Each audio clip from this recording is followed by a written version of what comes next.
I thought you'd be back in Freeheap. Well, after the big battle at Meridian, I went back, but realized it was running smooth. Didn't need me. Heard about the rebuilding out at Barren Light. Figured they could use another hammer. Been scraping by ever since. You could always leave. And go back east? Nah. I ain't one to leave a lit forge. Besides, someone's gotta be a squeaky wheel for the workers around here. So about Olvend. Around here, everything's about Olvend. How'd he end up in charge? He got here early, like a squirrel smelling a fat nut. He knew rebuilding Barren Light would need stone and timber.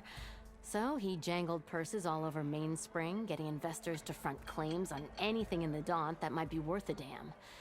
Thing is, all the bankers back home know that this is Karja land, and the Sun King can revoke those claims at any time. That's why he's desperate for the magistrate to sign off on a concession decree.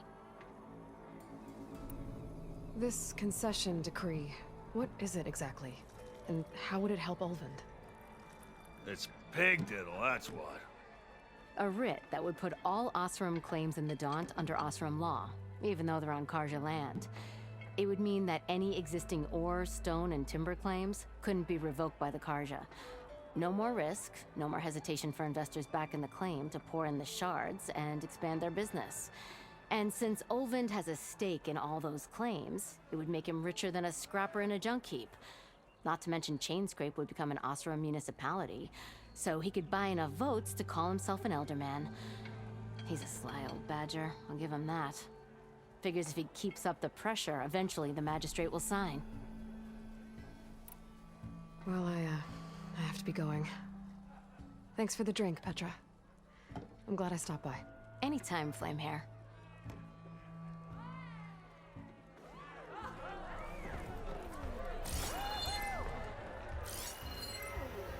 Eyes up here, brother!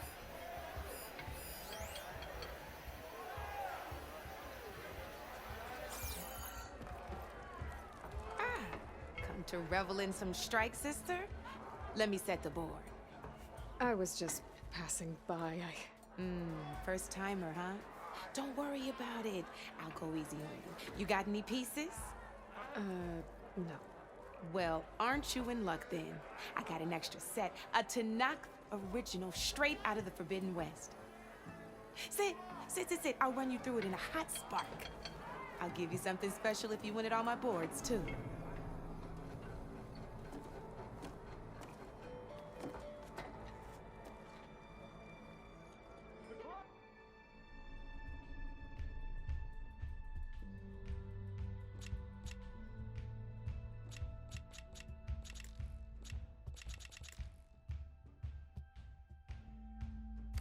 Oh, that's okay.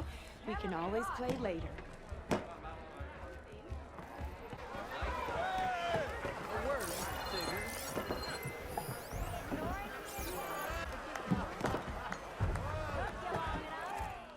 Savior, thank you for taking the time, and my condolences that you had to endure Olvend's bloviating. I've dealt with worse. It sounds like he's really trying to put you over the barrel. The idea that the Karja purposely let bristlebacks into the Daunt, it's completely absurd. But the louder and longer he says it, the more support he'll get for his damned concession decree. How did the Bristlebacks get into the Daunt? No one knows for sure. The first report of them came from west of the quarry. But unless they have wings I don't know about, I don't see how they could have come over the mountains. No other way in. The only way I know about is Barren Light. Look, if you can get to the bottom of this, I can offer a considerable bounty in return. Help me shut Olvend up. What is this concession decree that Olvend wants? He wants the Sundom to designate portions of the Daunt as Oseram holdings. Only the portions, mind you, that produce any value. Let me guess. Because he stands to profit somehow? Exactly. With the Daunt under Oseram law, he could secure more investment for their numerous ventures. He can't get those investments without the concession? No. Not while there's a chance the Sundom could revoke their access. Hence, why the concession is so important to him. and why blaming the Karja for the bristlebacks, no matter how absurd, works in his favor. How did you get stuck out here? I asked for the posting, believe it or not. Overseeing the entire valley on behalf of the Sun King? It was an honor. Is an honor, I mean. But your job would be a lot easier without someone like Ulvund blasting hot air all the time? Ulvund's not going anywhere. He's been around longer than I have. Even fancies himself the founder of Chainscrape. Well, fine. I have to. How does blaming the Karja for the bristlebacks help Ulvund get his concession? Look around. This may be the Sundom, but Chainscrape is all gears and rust and bad ale. Claiming that the Karja loosed the bristlebacks in order to intimidate Oseram laborers into obedience. Well, let's just say no one here has forgotten the atrocities of the Mad Sun King. And Ulvund. And if the Correct. The reconstruction of... You said the bristlebacks were first spotted west of the quarry? Yes, according to one terrified laborer, said the ground trembled before they came charging down the hillside. He took off and ran all the way here. Good place to start looking then. If you learn the truth, maybe Ulvund will stop blaming the Karja for every problem under the sun, and maybe then he'll actually focus on rebuilding Barren Light instead.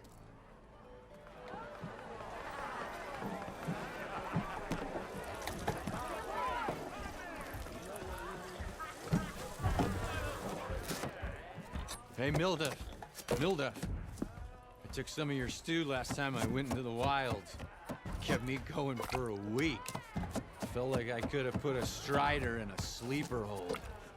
Enjoy it while it lasts. Sounds like you're serving up some impressive provisions here.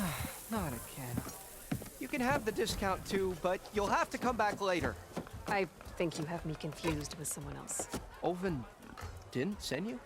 No. Oh, my apologies. It's just that his minions won't stop pestering me. Now I've even worn out my special grill. Since I'm in the midst of a crisis, perhaps you could skip to what it is you wanted? Some of your food? Of course.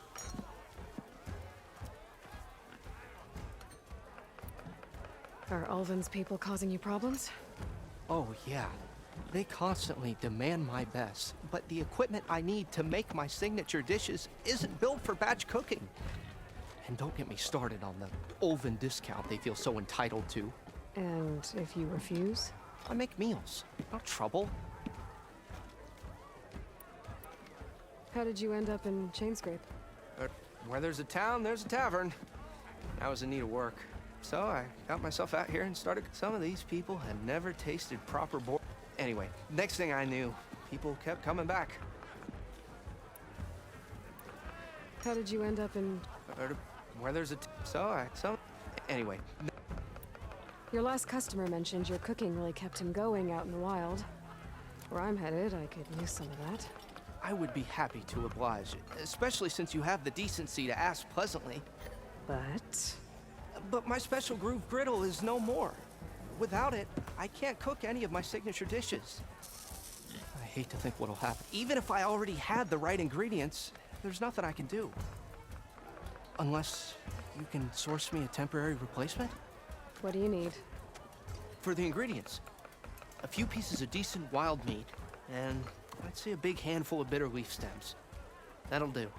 As for the griddle, a corrugated metal panel might suffice until I can have a new one forged. You'd likely find one in the scrounger pile, if you follow the river to the northeast. Don't worry, I'll clean it first. You'll have no issue finding boars and bitter leaf on your way. Assuming you're as much a hunter-gatherer as your clothing suggests.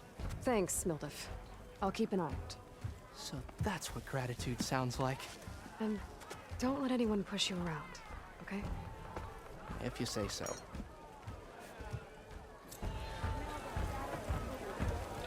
Already got enough meat and bitter leaf. If Need to grab a metal panel from the scavenger pile.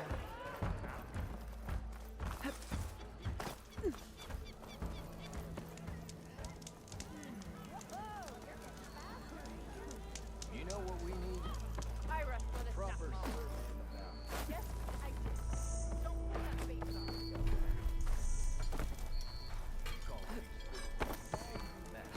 Sure.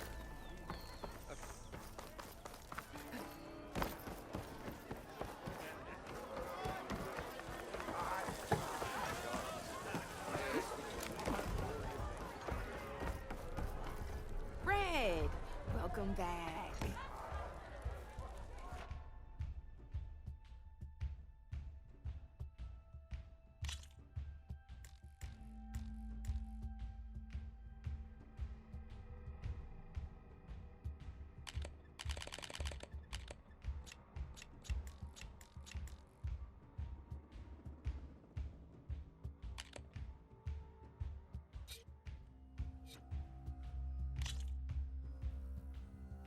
All right, let's start off simple.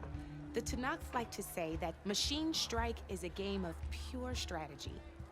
We each get a set of pieces. Each piece represents a kind of machine, and each machine is worth a different number of victory points. And to win the game, you'll need to gain 7 victory points by destroying the opponent's machines. It can be tricky remembering the details of every machine, so we use these notes to keep track of them. You see that number on the top right corner? That there is how many victory points you'll get for destroying that machine. Notes also tell you how far a piece can move, how powerful their attacks are, the distance they can strike from, and of course, their health. Okay, that's enough for now. Let's just play. I'll explain the rest as we go. I own the board, so I get to choose who goes first. Since this is your first time, I'll let you go. Usually you get to choose which pieces to set on the board, but this will do for now. Pick up that machine piece to your right, and move it forward.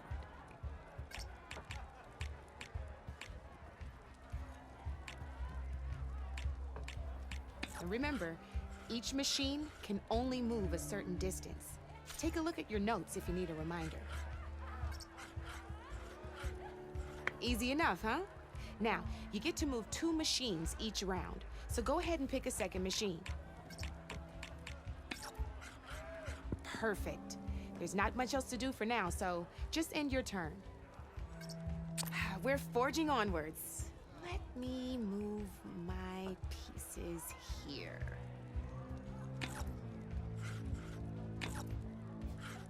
And we're back to you. This time, why don't you try attacking one of my pieces? Try with that machine on your right first. Now move the piece close. When performing an attack, you'll be testing your machine's combat power against the opponent's.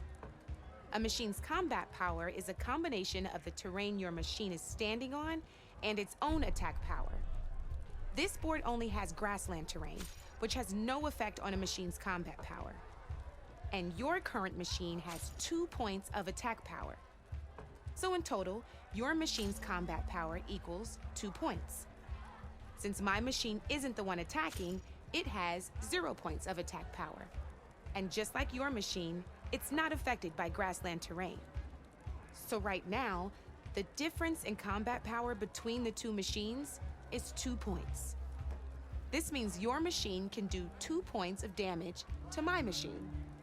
Did you get all that?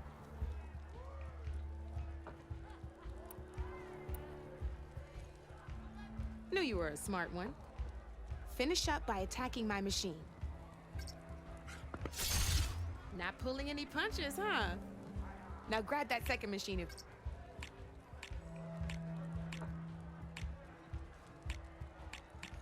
See how your machine can't move close enough to attack mine? You can make your machine sprint. That lets it move 1 space further. Try it out. Downside to sprinting is that your machine can no longer attack. Now, some players like to take a risk and overcharge their machine in cases like this. Overcharging lets you attack after a sprint, but it will damage your machine's health by 2 points. So use at your own discretion. Let's try...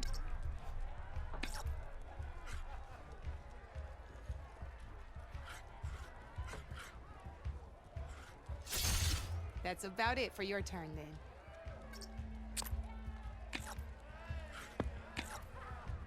Now, I'll let you in on a neat trick. That machine of yours, the one closest to me, grab a hold of it. Same as in the wilds, machines have both armored points and weak points. You can see them marked on the pieces.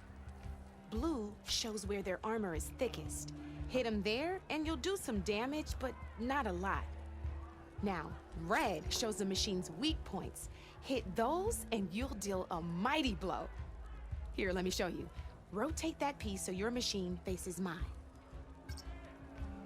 Now let that machine have it. Off the board she goes, and there's your first victory points. You don't have 7 of them yet, so let's keep going. Your machine attacked mine, but hasn't moved yet. Go ahead and move downwards towards my remaining piece. You've already attacked a machine and moved your piece. But if you overcharge your machine, you can attack a second time. And by the look of your machine's health, you'd be sacrificing your piece to defeat mine.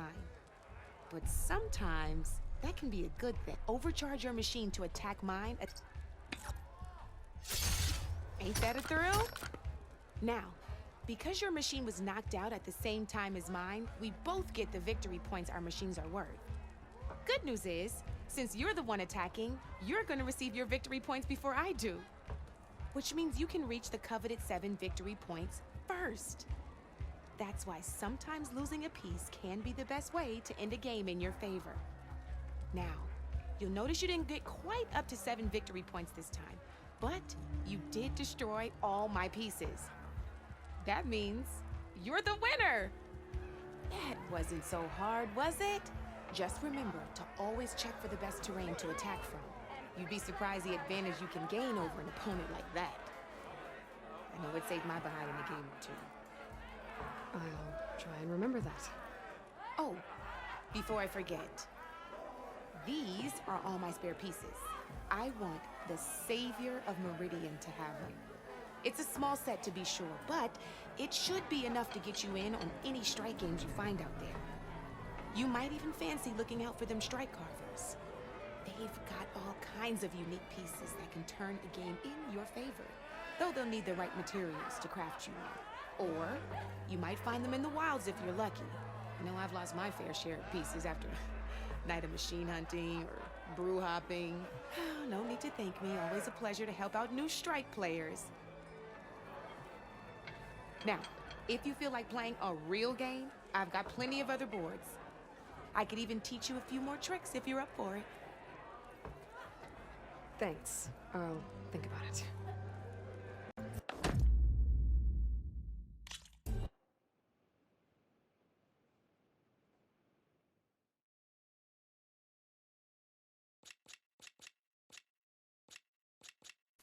Come back anytime, Red.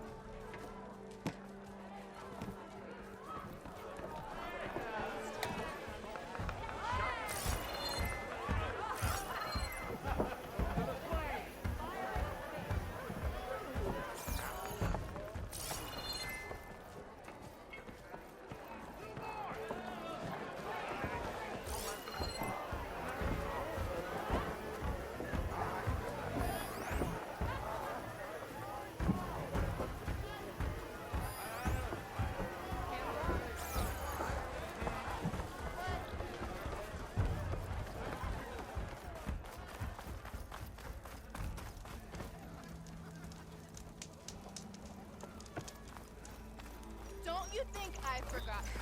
And never forget. Oh, hi. Oh, you want to play, Red?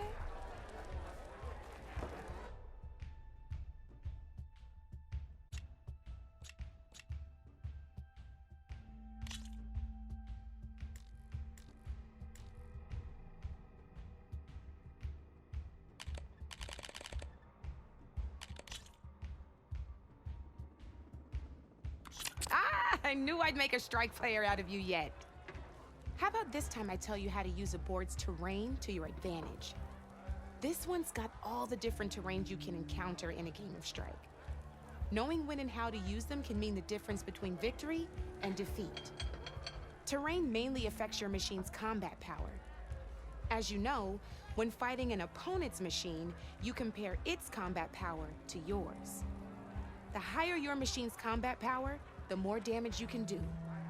So finding the right terrain is an essential strategy for overpowering your opponent. Here, I'll show you. Grab that piece to your left and move to attack my machine. Now let's take a look at your machine's combat power. Combat power is the sum of a machine's attack power and the value of the terrain it's standing on. Since your machine is attacking, it's using its 2 points of attack power. It's also standing on forest terrain with a value of 1 point. Add those together and your machine has 3 points of combat power. My machine is standing on grassland terrain with a value of 0 points. It's also not attacking, which means their attack points aren't in play. So my combat power is 0. This means your machine can do 3 points of damage. Go ahead and test it out. There you go. Now, choosing the right terrain doesn't just improve your offense. It can also help defend your machines from attack. Grab your other piece and place it in front of my second machine. Since your machine is attacking, it's using its 2 points of attack power. It's standing on grassland terrain. This terrain has a value of 0. This means your machine's combat power adds up to 2 points. My machine can't use their attack power since they're defending their position. But they have the higher ground. They're standing on forest terrain, which is worth 1 point. This means my combat power adds up to 1 point. Now, the front of my machine is colored blue. This means that the spot you're about to attack has armor protecting it, which means my machine gets an extra point, giving it a total of 2 combat power points. If we compare the combat power of both machines, you'll see that you won't be able to do any damage. Whenever you're unable to top an opponent's combat power, you can still choose to attack and break their machine's defenses instead. Go ahead, try it out and see what happens. Ha, see? When you break a machine's defenses, you can knock it backwards. Sure, both our machines will receive 1 point of damage, but knocking my machine off that terrain makes it more vulnerable to attacks. Not only that, if my machine had been blocked from moving backwards, it would have received an extra point of damage. And if my machine had been blocked by another one of my pieces, that machine would have received damage as well.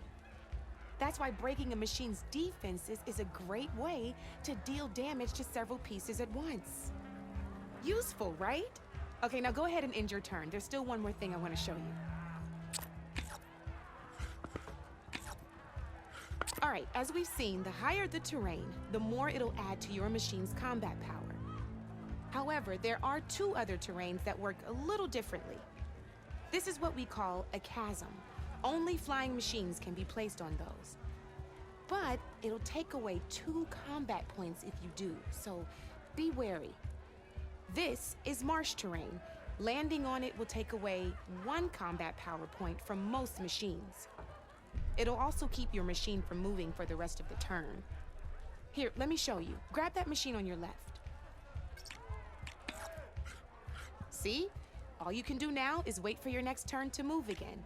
Or you can overcharge your machine to get out of there. You can still attack any nearby enemies so you're not completely helpless. Well, promise it'll all come in handy next time you play.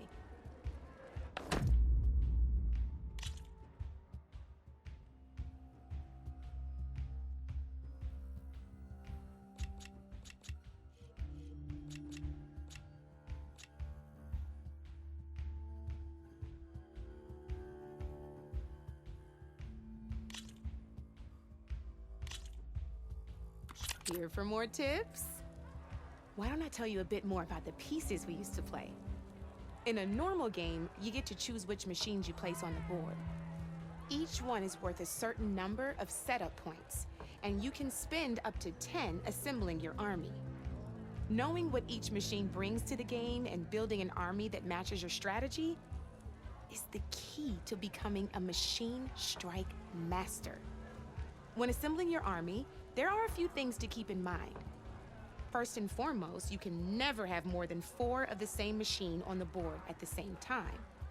With that in mind, most players would choose machines based on how far they can move or how much attack power they have. But a real strike player will be looking at a machine's type and skills. Let's take a quick look, shall we? Pick up that machine on your left.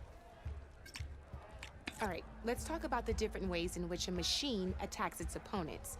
In other words, its machine type. If you look at your notes, you'll see this machine here is a melee type. You can also tell by the shape of the base the piece stands on. A melee type machine attacks the first enemy within range, and no one else. We've seen this plenty of times, so just move that piece forward so I can show you some more stuff.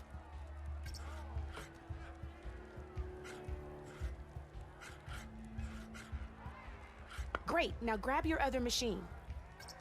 Looks like we've got ourselves a gunner type machine here. This means they'll only hit the farthest enemy in their attack range. Let's move that machine forward and end your turn so we can take a look at the rest of the... Let's go with this piece first. This is a ram type machine. Attack an enemy with it and it'll push the piece backwards. Like this. See, now my machine has taken over your machine's spot on the board. This is a great way to take the advantage away from your opponent if they have the higher ground. Looks like we have one more piece to look at. Now this is a beauty of a piece, a dash type machine. When it attacks, it'll move to the end of its attack range and damage every machine in its path, including your own. So make sure you take a good look at the board before you send it off to the races. You should also make sure it's able to finish its attack on an empty spot. Otherwise, you won't be able to attack at all. Here, I'll show you.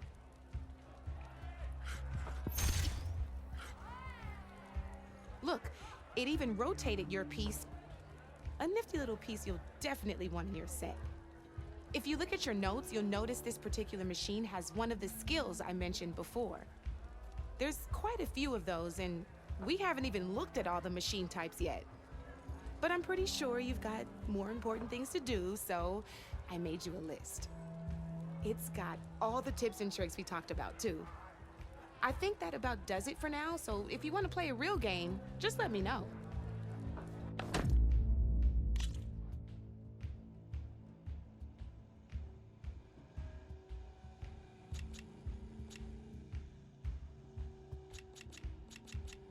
I'll see you later, Aloy.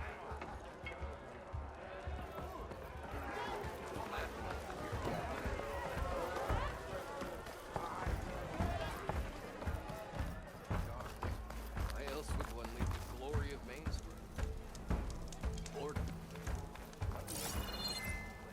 Come on, anyone! Make my day!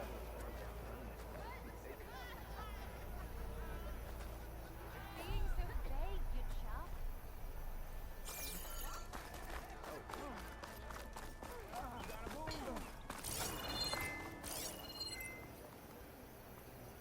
Don't blow your blade.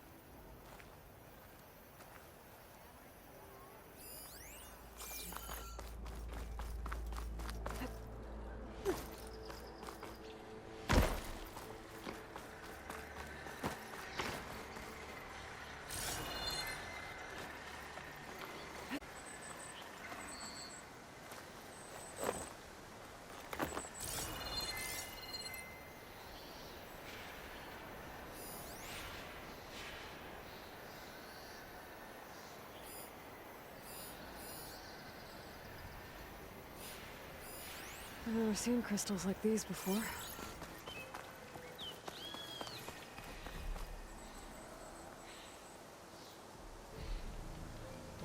Not doing any damage. Weapons don't seem to hurt these things.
Even the savior